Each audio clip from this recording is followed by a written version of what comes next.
টানা বৃষ্টি আর আবারও দুর্ভোগ। আবারও ভাঙল সিসামারা নদীর বাঁধ। ফের ভুটানের জলে ভাসল আলিপুরদুয়ারের শালকুমার।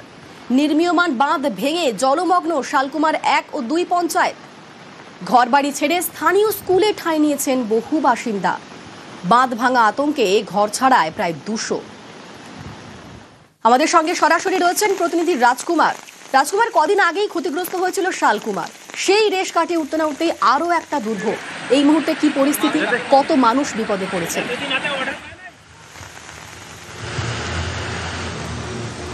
একদমই দেখো, এই মুহূর্তে কিন্তু পরিস্থিতি ভয়াবহ। তার কারণ হচ্ছে প্রায় 200 থেকে 250 মানুষ যে শালকুমার 1 এবং শালকুমার 2 গ্রাম পঞ্চায়েত, যেটা আলিপুরদুয়ার 1 ব্লকের মধ্যে পড়ে, সেই এলাকার মানুষেরা কিন্তু ঘর বাড়ি ছেড়ে কার্যত ত্রাণ শিবিরে আশ্রয় নিয়েছেন। এবং স্থানীয় যে লালটুরাম হাই স্কুল আছে সেখানেই ত্রাণ শিবির খুলেছে প্রশাসন। ত্রাণ শিবিরেই মানুষজন রয়েছে।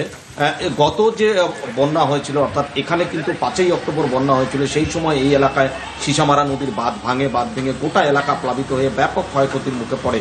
ফলে আবারও কিন্তু 1 মাস কাটতে না কাটতেই আবারও বন্যার মুখোমুখি হলো এই এলাকায়। যদিও প্রশাসন সমস্ত রকম ব্যবস্থা গ্রহণ করছে এবং ইতিমধ্যেই যারা বন্যা কবলিত এলাকার মানুষদের উদ্ধার করে ত্রাণ শুরু হয়েছে এবং ত্রাণ শিবিরে তাদেরকে নিয়ে যাওয়া হয়েছে। বেশ, ধন্যবাদ।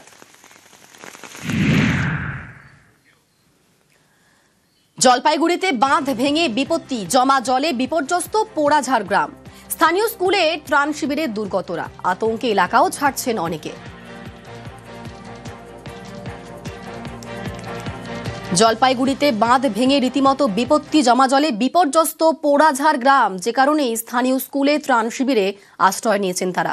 আতঙ্কে এলাকাও ছাড়ছেন অনেকেই। ভয় লাগে, আবার কখন জল চলে আসে কোনো ঠিক নেই, ওই জন্য বাচ্চা নিয়ে ভাবে বেরিয়ে যাচ্ছে। হট করে জল চলে আসতে আমি কি করবো? একবার তো অনেক ক্ষয়ক্ষতি হলো, এবার তো সাবধানে থাকতেই হবে। কষ্ট করে আছি, কি করা যাবে? বাড়ি ঘর থেকে যাওয়া যাবে না, বাড়িতে অনেক জিনিসপত্র আছে, 2 বাচ্চা আছে।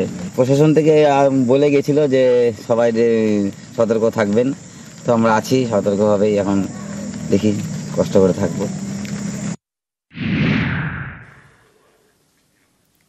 উত্তরবঙ্গে আবারও দুর্যোগের ছবি। ভারী বৃষ্টিতে ফের তিস্তা পাড়ে ভয়। পাহাড়ে লাগাতার বৃষ্টি হচ্ছে, তারই সঙ্গে সঙ্গে গজলডোবা ব্যারাজ থেকে জল ছাড়া হচ্ছে। সব মিলে বিপর্যস্ত অবস্থা। ফুসছে তিস্তা আতঙ্কে, তিস্তা লাগোয়া এলাকায় রীতিমতো আতঙ্ক। আমাদের সঙ্গে সরাসরি রয়েছেন প্রতিনিধি শান্তনু। শান্তনু, একেই তো বৃষ্টি, তারই সঙ্গে আবার ব্যারাজ থেকে জল ছাড়া হচ্ছে। এখন ঠিক কি পরিস্থিতি? তিস্তা পাড়ের বাসিন্দা তারা কতটা আতঙ্কে রয়েছে? দেখো, গতকাল রাত থেকে কিন্তু একটা উদ্বেগের পরিস্থিতি তৈরি হয়েছে তিস্তা অঞ্চলে। বিশেষ করে তিস্তার যে নিচু এলাকা রয়েছে সেই এলাকা কিন্তু গতকাল রাতেই অনেকটা অংশ প্লাবিত হয়, কারণ ব্যারেজ থেকে দফায় দফায় কাল জল ছাড়া হয়েছে, কারণ ভারী বৃষ্টি হয়েছে সমতলে। এবং সেই সঙ্গে পাহাড়ে বৃষ্টির কারণে কিন্তু দফায় দফায় গতকাল গজলডোবা ব্যারেজ থেকে জল ছাড়ার ফলেই কিন্তু বেশ কিছু নিচু এলাকা প্লাবিত হয়। এবং আজ সকাল থেকেও কিন্তু বৃষ্টি চলছে এবং সেই সঙ্গে দফায় দফায় জল ছাড়ছে তিস্তা ব্যারেজ কর্তৃপক্ষ। এবং তার জেরে কিন্তু তিস্তা নদী বলা যেতে পারে এক কথায় ফুলে ফেপে রয়েছে। ফলে নদী সংলগ্ন এলাকার বাসিন্দারা কিন্তু রীতিমতো উদ্বিগ্ন। ইতিমধ্যেই কিন্তু প্রচার করে তাদেরকে নিরাপদ আশ্রয়ে সরে আসার কথা বলেছে জেলা প্রশাসন এবং মাইকিংও করা হয়েছে। এবং তার ফলে কিন্তু বহু মানুষ কিন্তু ত্রাণ শিবিরের কাছাকাছি চলে এসেছেন। অনেকেই কিন্তু বাঁধের উপর আশ্রয় নিয়েছেন এবং নিরাপদ আশ্রয় চলে এসেছেন অনেকে, কারণ তারা কেউ ঝুঁকি নিতে চাইছেন না। কারণ কি, সম্প্রতি যে বন্যা পরিস্থিতি তৈরি হয়েছিল তাতে তিস্তা এলাকার বহু মানুষ কিন্তু প্লাবিত হয়েছিল, তিস্তার একাধিক অঞ্চল কিন্তু প্লাবিত হয়েছিল। পাশাপাশি জলঢাকা এলাকাও কিন্তু প্লাবিত হয়েছিল, খাটোরবাড়ি, তারারবাড়ি সহ বিস্তীর্ণ এলাকা। গতকাল কিন্তু দুপুরের মধ্যে খাটোরবাড়ি এবং তারারবাড়ি ত্রাণ শিবির থেকে মানুষজন যারা তাঁবুর নিচে আশ্রয় নিয়েছিলেন তাদেরকে কিন্তু সরিয়ে 2টো প্রাথমিক স্কুলে নিয়ে আসা হয়েছে। তাদেরকে সেখানে থাকা এবং খাওয়ার ব্যবস্থা করা হয়েছে। প্রশাসনের তরফে তিস্তা জলঢাকা নদী পাড়ের বাসিন্দাদের কিন্তু সতর্ক করা, পাশাপাশি তাদেরকে নিরাপদ আশ্রয়ে সরিয়ে আনার প্রক্রিয়াও চলছে। এবং আজকে বৃষ্টির পরিমাপ কিছুটা কমলেও কিন্তু উদ্বেগ পুরোপুরি কাটছে না, কারণ পাহাড়ে বৃষ্টি হচ্ছে, ভুটান পাহাড়ে বৃষ্টি হচ্ছে, সিকিম পাহাড়ে বৃষ্টি হচ্ছে। তার জেরে কিন্তু সমতল প্লাবিত হচ্ছে, বিশেষ করে জল নেমে আসছে সমতলে। ব্যারেজ থেকে দফায় দফায় জল ছাড়ার ফলে তিস্তার জলস্তর নামছে না, সেই কারণে কিন্তু আশঙ্কার একটা পরিস্থিতি তৈরি হয়েছে। সেচ দপ্তর জানিয়েছে তারা পরিস্থিতির উপর নজর রাখছে। তিস্তা জলঢাকা সহ জলপাইগুড়ি জেলার মধ্যে দিয়ে বয়ে যাওয়া প্রতিটি নদীর উপর নজরদারি চালাচ্ছে সেচ দপ্তরের আধিকারিকরা এবং প্রশাসনের সাথে সমন্বয় রেখে চলেছেন তারা। এবং প্রশাসনের তরফ থেকেও কিন্তু ত্রাণ উদ্ধার কাজ সমস্ত ব্যবস্থা নেওয়া হয়েছে এবং মানুষজনকে সতর্ক থাকতে বলা হয়েছে, কারণ আজকেও ভারী বৃষ্টির পূর্বাভাস রয়েছে। সেই কারণে কিন্তু সকাল থেকে যেহেতু বৃষ্টি হচ্ছে, প্রশাসন। সতর্ক থাকতে বলা হয়েছে সবাইকে। ধন্যবাদ শান্তনু। এবার দেখাবো দুধিয়ার ছবি। জল নামতেই খুলল দুধিয়ার সেতু। দুধিয়ার সেতুতে যান চলাচল স্বাভাবিক। ভারী বৃষ্টিতে গতকাল বাড়ে বালাসনের জল এবং জল কিছুটা নামতেই আবারও ছন্দে গাড়ি চলাচল। আমাদের সঙ্গে রয়েছেন প্রতিনিধি পার্থ। পার্থ, এখন কিরকম অবস্থা? গাড়ি চলাচল কি একদম স্বাভাবিক রয়েছে? দেখো, গতকাল থেকে যখন বৃষ্টির জল ক্রমান্বয়ে বৃষ্টি হচ্ছিল এবং তার ফলে কিন্তু ফুলে ফেঁপে উঠে এই বালাসন নদী এবং তার ফলে যে বিকল্প যে হিউম পাইপের সেতু তৈরি করা হয়েছিল তাদের দিনভর গাড়ি চলাচল করলো। বিকেলের পর থেকে কিন্তু বন্ধ করে দেওয়া হয় সাময়িকভাবে এবং স্বাভাবিকভাবে রাতভর গাড়ি চলাচল করেনি। গুরুপথে শিলিগুড়ি এবং মিরিকের মধ্যে যোগাযোগ চলছিল। আজ সকাল থেকে খানিকটা বৃষ্টি কমায়, কিছুক্ষণ আগে কিন্তু আবারও সেই হিউম পাইপের সেতুতে যানবাহন চলাচল শুরু করছে, অর্থাৎ শিলিগুড়ি এবং মিরিকের মধ্যে সংযোগকারী যে সেতু, সেই হিউম পাইপের সেতুতে কিন্তু আবারও গাড়ি চলাচল শুরু করছে। স্বাভাবিকভাবে কিছুটা হলেও কিন্তু স্বস্তি মিলেছে স্থানীয় বাসিন্দা থেকে শুরু করে পর্যটকদের। বেশ, ধন্যবাদ পার্থ।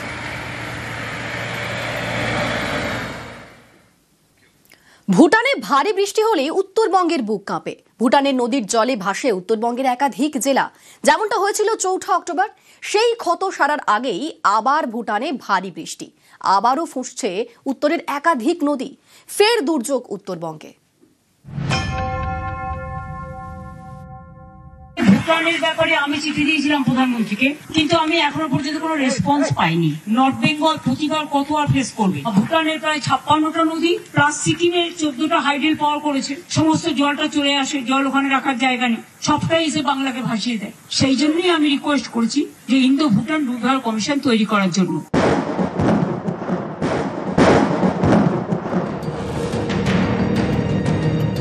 ভুটানে ভারী বৃষ্টি হলেই ভাসে উত্তরবঙ্গের একাধিক জেলা। প্রতি বছরই এই দুর্ভোগ চরমে ওঠে।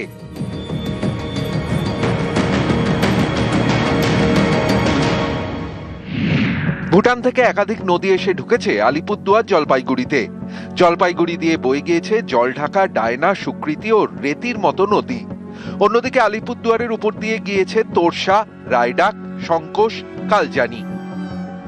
ভুটানে ভারী বৃষ্টি হলে এই সব নদীগুলি ফুঁসতে শুরু করে, যেমন হয়েছিল ৪ঠা অক্টোবর।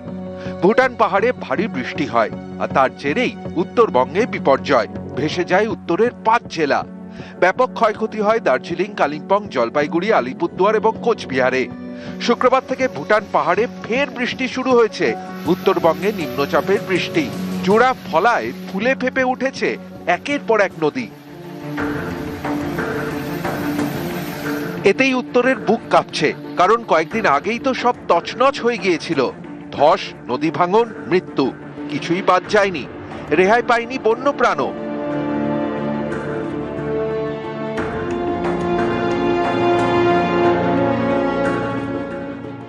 সবচেয়ে বেশি ক্ষয়ক্ষতি হয় দার্জিলিং এর মিরিকের নিচগাঁও। এখানে বাড়ি চাপা পড়ে ঘুমের মধ্যেই মৃত্যু হয় 2 শিশুর। ব্রিজ ভেঙে পড়ে দার্জিলিং এর দুধিয়া এবং বিজনবাড়িতে।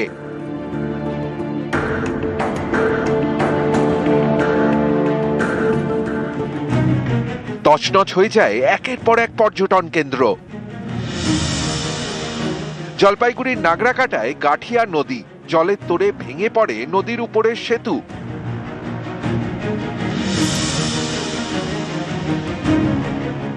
জলপাইগুড়ির ময়নাগুড়ি, এখানেও ব্যাপক ক্ষয়ক্ষতি হয়। কয়েক হাজার গ্রামবাসী ঘরবাড়ি হারান। সর্বস্ব ভেসে যায় জল ঢাকার জলে। আলিপুরদুয়ারেও একই ছবি। সীসামারার জলে ক্ষতিগ্রস্ত হয় শালকুমার সহ একাধিক গ্রাম। নিউজ 18 বাংলা। উত্তরে ফের দুর্যোগ কাঁটা। উত্তরবঙ্গে আজকাল ভারী বৃষ্টির সতর্কতা রয়েছে। পার্বত্য এলাকায় হড়পাবানের আশঙ্কা। ভারী বৃষ্টিতে পাহাড়ে ধসের আশঙ্কা। দার্জিলিং, জলপাইগুড়ি ও আলিপুরদুয়ারে ভারী বৃষ্টি। উত্তর দিনাজপুর, কোচবিহার ও কালিম্পংয়েও ভারী বৃষ্টি। মালদা ও দক্ষিণ দিনাজপুরে ভারী বৃষ্টির পূর্বাভাস রয়েছে।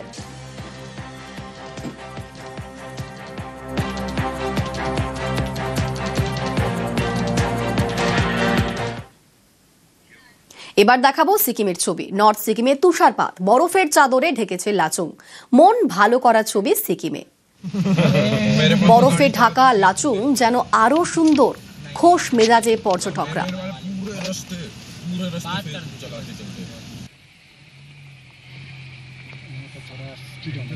बॉर्डर पे मेरी पोस्टिंग हो रही है संदेश से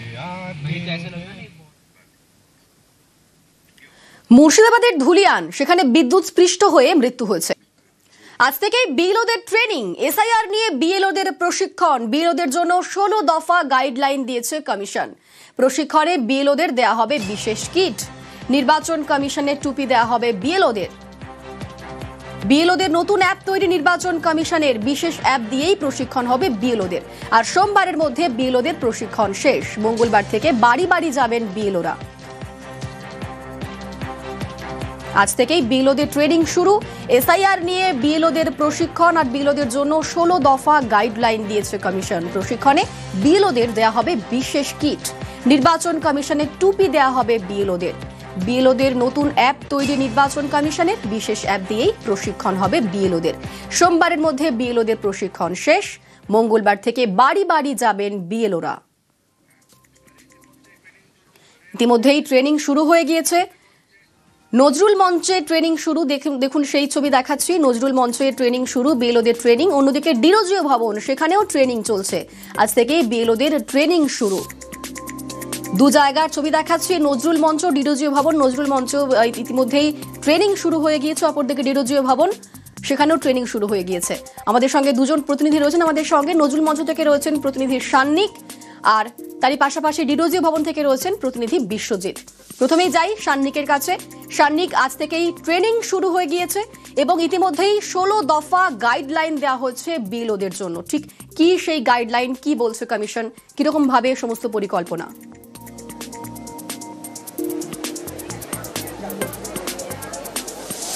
দেখো অনিন্দিতা, ঘড়ির কাঁটায় সকাল 11টা থেকে এই ট্রেনিং শুরু হবে। এখন ইতিমধ্যেই বিএলওরা যদিও এসে পৌঁছে গিয়েছেন। দুটি অর্ধে আজকে নজরুল মঞ্চে এই ট্রেনিং হওয়ার কথা।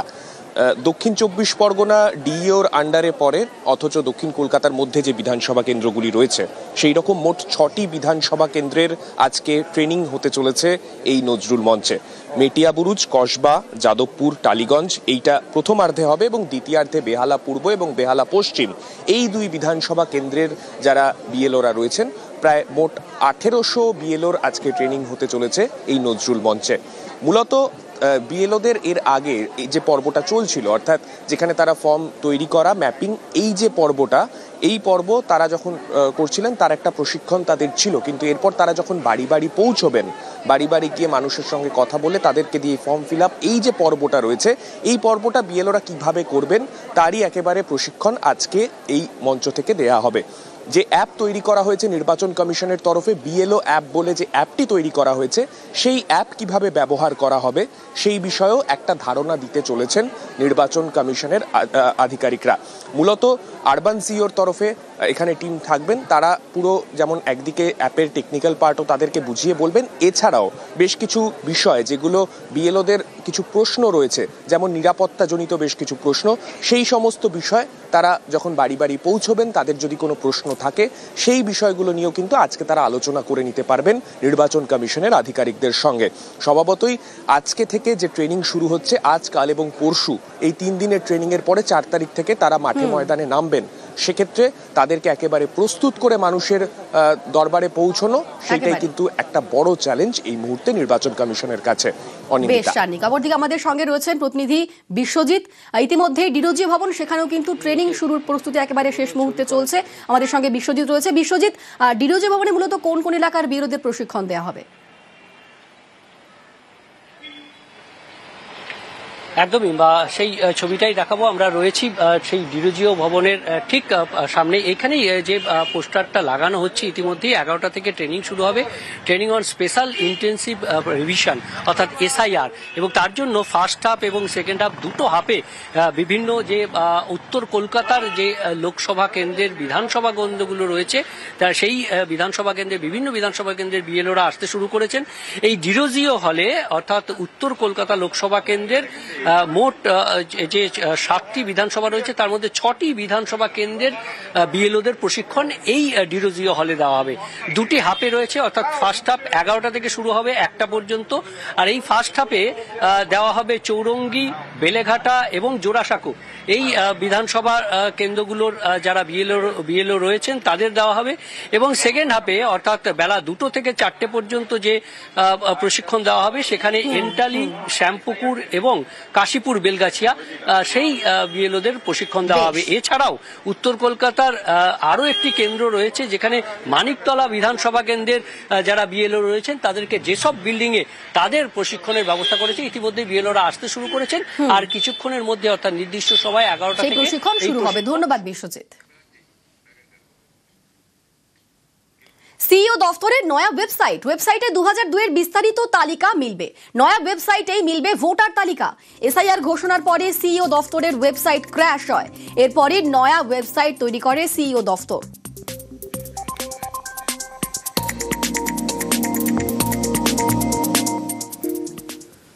ঝাড়গ্রামে বনাঞ্চল বেহাত, হাতি যাতায়াতের রাস্তা দখল করে তৈরি হচ্ছে রিসর্ট, হোমস্টে। এই অভিযোগে সরব স্থানীয়রা। জমি খালি করতে বলে আবারও নোটিশ দিয়েছে বন দফতর। কিন্তু অনেকেরই প্রশ্ন, এতদিন বন দফতর কি করছিল? তাদের জমি দখল করে এভাবে রিসর্ট হচ্ছে কিভাবে?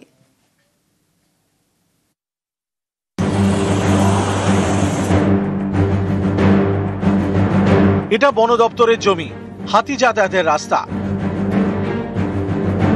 এই যে কাজটা হচ্ছে কিসের কাজ? এই দেখুন, সরকারি জমি দখল করে তৈরি হচ্ছে রিসর্ট।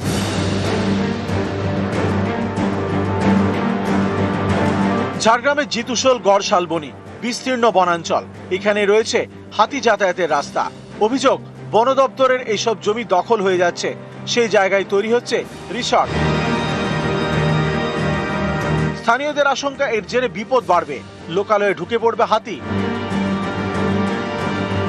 বিগত কয়েক বছর ধরেই একটা চক্র, বহিরাগত কিছু লোক বেআইনিভাবে 50 থেকে 1 শতক ধরে কোনো মালিকানা নেই এরকম সুন্দর সুন্দর ফলের বাগান ছিল। তারা হঠাৎ বলছেন যে আমরা কিনে নিয়েছি, কিন্তু কার কাছ থেকে কিনলো, কিভাবে কিনলো সেটার কোনো সদুত্তর নেই। তাতে আমরা সত্যিই আতঙ্কিত।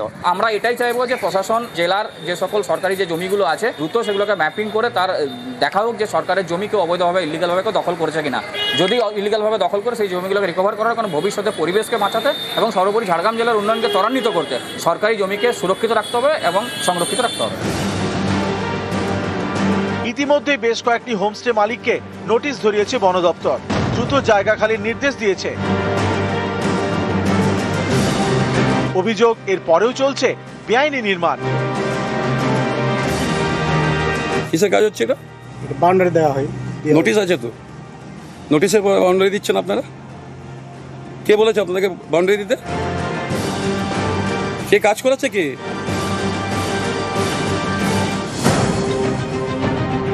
সম্প্রতি ঝাড়গ্রামে প্রায় 125 জনের জমি হাতিয়ে তা বিক্রি করে দেওয়ার অভিযোগ ওঠে। কয়েকদিন আগে আস্ত শালবন বিক্রির অভিযোগ ওঠে এই ঝাড়গ্রামেরই আমডিহায়, সেটাও ভুয়ো নথি তৈরি করে। এবার বনাঞ্চল দখল করে হোমস্টে রিসর্ট তৈরির অভিযোগ, জায়গা খালি করতে বলে আবারও নোটিশ ধরালো বন দপ্তর। অনেকেরই প্রশ্ন, জঙ্গলের গাছ কেটে একের পর এক রিসর্ট তৈরি হচ্ছে কিভাবে? বন দপ্তর কি কিছুই জানতো না? রিসর্ট তৈরি করতে তো অনেক সময় লাগে, ততদিনে কি কিছুই চোখে পড়েনি বন দপ্তরের? বন দপ্তরের কি নজরদারি বলে কিছু নেই, নাকি সর্ষের মধ্যেই ভূত? বন দপ্তরের একাংশই কি যুক্ত? ঝাড়গ্রাম থেকে রাজু সিং, নিউজ 18 বাংলা। চোর ডাকাতের ভয় তেমন নেই। বক্সা টাইগার রিজার্ভের জঙ্গল লাগোয়া রায়ডাকের ভয় হাতি নিয়ে। রাত বিরাতে বাড়ির চৌহদিতে ঢুকে পড়ে হাতি, হেসেলে ঢুকে খেয়ে যায় যা পায় তাই। তবে এবার যা হলো তাতে বেশ কিছুদিন এ তল্লাটে হাতির দল আর ঘেঁষবে কিনা সন্দেহ।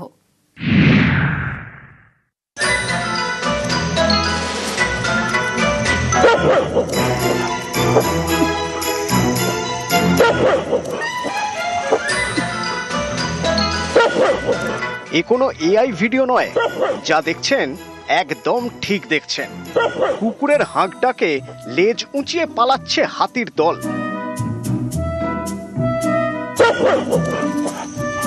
এ যেন সেই সুকুমার রায়ের ছড়ার মতো। রোজ বলি সাবধান, কানে তবু যায় না, ঠেলাখানা বুঝবি তো এইবারে আয় না।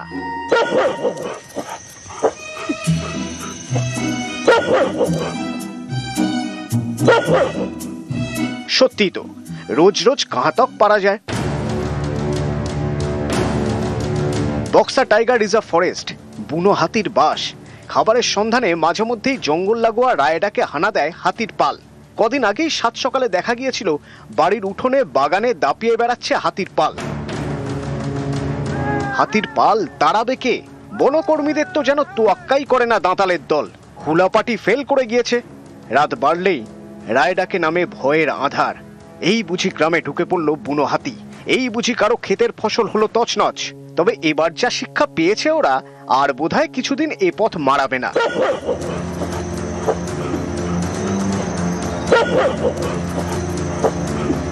গ্রামের রাস্তায় ঘুরে বেড়ানো এর ওর দেওয়া লেরো বিস্কুট খাওয়া কুকুর দুটোই হাতির পালকে জঙ্গল পার করে দিয়ে এলো, সঙ্গে যেন হুঁশিয়ারি।